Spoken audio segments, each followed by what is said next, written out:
We have multiple Oiler injury updates, and this has serious implications on the team for the rest of the road trip, starting with tonight's game against the Washington Capitals. The Oilers catching the injury bug yet again there, and that leads us to an interesting lineup against the Washington Capitals that Kris Knoblauch has somehow cooked up in his mind and on the whiteboard heading into tonight's matchup. Make sure you hit that subscribe button if you haven't done so already, folks. 72% of you watching these videos haven't yet done so. If you're enjoying the videos, if you're enjoying the day, in the meantime, make sure you hit that subscribe button down below for any and all Oiler news. Now for the Oilers, the Nuge hasn't been quite huge as he suffered a concussion there, and from Jason Gregor, Ryan Nugent-Hopkins will not join the team on the rest of the road trip, as following tonight's game against the Washington Capitals, they have the second half of the back-to-back against the Tampa Bay Lightning tomorrow, and then one more game against the Florida Panthers before they continue home there. So he will not join the team for either of those games there, all three of the games, I should say. He's expected to practice with the team when they return home next Monday. The Oilers host Dallas next Tuesday, and then they don't play again until Saturday, the 29th, in Seattle there. So the Oilers have only 2 games in the final week of November, with only 1 practice and 1 game in 5 days. The return on the 29th seems the most likely there for Ryan Nugent-Hopkins, but of course, with concussions, you don't want to rush anybody back from that far too soon there. So Nuge, hopefully you rest up and you join the team when you are ready to do so, because this team, they need hope and a prayer at this point of the season there. But not only is Ryan Nugent-Hopkins gone down, but also no Philip in Curtis Lazar will be out for the remainder of the road trip with upper body injuries, according to head coach Kris Knoblauch. And because of that, the Oilers, with the limited cap space, they will go 11-7 for the next few games. They're probably the next 3 or 4 until Ryan Nugent-Hopkins comes back into the lineup. And of course, the cap space there, not really a whole lot for the Oilers to be flexible with. So that is why they are going with 11-7 there. So the implications, with the injuries, forcing them to go 11-7. I mean, it's something that the Oilers have needed. They need a boost. They need a spark. They need to do something. Need to change something in the water there to sort of get them back on track there. Because of course, there's the good third in the league with power play percentage there, but you can't win every game with your power play. I mean, almost middle of the pack on the PK percentage there, 81.5, but it's the goals per game in the goals against per game. Fourth last in the league in goals against per game, even though the Oilers, coming into the season had, on paper, one of the best defensive cores, but of course the game is played on ice, and then 20th in goals per game there with an even 3. So averaging out more goals against per game than goals per game. Obviously, not what you want to see from this team. I mean, 5th in the Pacific, 9-8-4. I mean, the record, again, isn't all that bad. I mean, I looked up, the schedule for this year, comparing that to last year, and at this point of the season, the Oilers, very close in the record, but the underlying stats, the analytics, they are favoring last year's team, and it is very, there's a very wide margin there, and the Oilers are up against the Washington Capitals tonight, 5 o'clock Mountain, and because the Oilers are going 11-7 there, this is what the team will look like with Matt Savoy, with Connor McDavid, and Jack Roslovic up to the first line there, continuing his heater there next to the wonder kid Matt Savoy in Connor McDavid, and then Vasily Podkolzin, Leon Draisaitl, in Andrew Mangiapane, who hopefully can get, kick-started on that line there with Dry in Podkolzin, and then very interesting bottom 5. I would normally say bottom 6, but of course, because it's 11-7, you take one guy out there, and then Trent Frederick with Adam Henrique in Zach Hyman, and then the extra 2 forwards there who will rotate with one of the 3 centermen, with Mattias Janmark and David Chmasik there. The only switch I would make there is swapping Hyman and Mangiapane. But I think the only reason why we see Hyman on the third line there is because, he looked pretty good with Adam Henrique whenever those two were together, and then just to get something out of the depth of the team there, out of the bottom 5, I should say, because, Adam Henrique could be a little bit better there, but I mean, he's 35 years old. His best days are very, very far behind him there, and then Trent Frederick just trying to get anything going there. Knoblauch putting Hyman on that line to sort of show Trent Frederick, hey, this is how it's done. Do everything that this guy does and do it.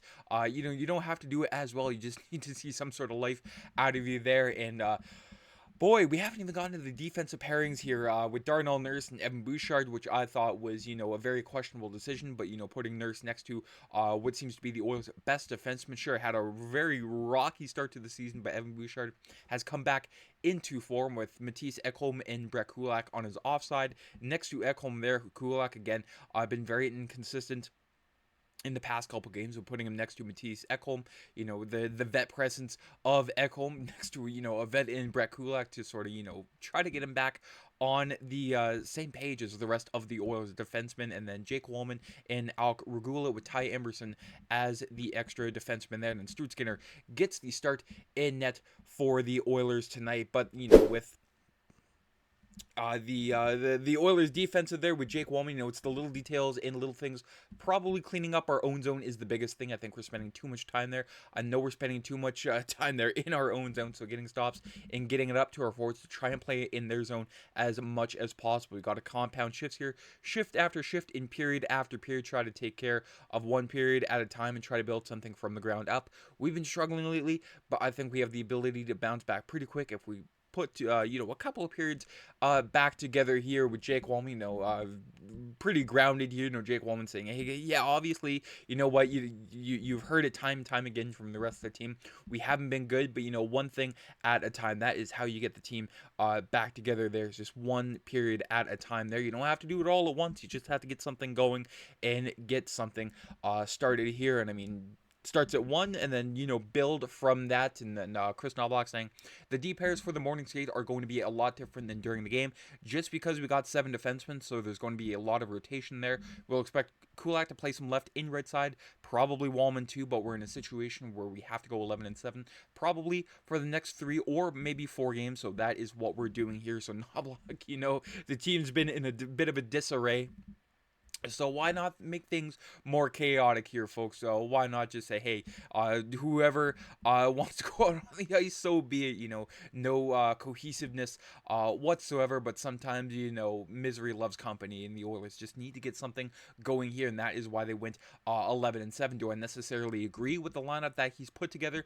Absolutely not. But he's paid to be the coach, and I'm here talking about it. So what else can I say here? But Henrique and Hyman, I thought we're a pretty, solid duo here before we get to the Washington Capitals here. Hyman and Henrique, this is going back from the regular season stats when those two have played together there with Hyman and Henrique. And then Zach Hyman just seems to make Adam Henrique a much better player there. You can see, the expected goal for percentages there, scoring chance percentages there goes up way more when Adam Henrique is next to Zach Hyman there, and especially the high danger chances there, with Adam Henrique, 50% with the high danger chance for percentage, but you put him next to Zach Hyman there.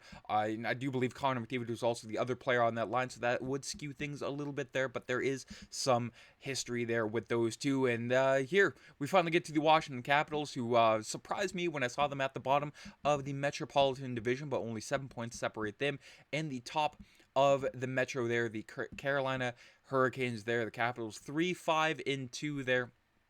But again, the team on paper looks a lot better than what the standings suggest here from Katie Adler here, one of the Capitals beat writers, and they will run the same lines tonight that they did against the Kings on Monday. There you can see, defeating Father Time Alex Ovechkin with Stroman and McMichael, Protest, Sordif and Wilson, and then Anthony Beauvillier, Nick Dowd, and Ryan Letter, and then Brandon Newham, Hendrix Laperriere, and Frank round out that Capitals forward core on the back end. Martin Ferreri and John Carlson with Jacob Chikrin and Matt Roy, and then Rasmus Sandin and Trevor Van Riemsdyk there with Logan Thompson getting the start tonight for the Washington Capitals there with a 7-5-1 record and a goals against average of 1.85 and a save percentage of 924. That should be the starter in Milan in February there, but Hockey Canada politics overrule everything in the game of hockey there, and then next to Stuart Skinner. So hopefully Stuart Skinner can get back on track there in the rest of the team. Again, 11-7, very chaotic, but sometimes what this team needs is more chaos there. They need to get themselves out of a rut, need to get themselves out of the comfort zone here and just try new things. Because, how worse can it get, folks? How worse can it possibly get? But let me know down in the comments what you think about the lineup for tonight, especially the D pairs. What do you think about the D pairs there? I'm just curious to see what other thoughts you have about the Oilers. But let's go Oilers. The game against Buffalo sucked. Sure, yeah, but let's just, throw that one in the garbage and look forward tonight against the Washington Capitals. Let's go, Oilers. Enjoy the game tonight. I'm Matt. Take care.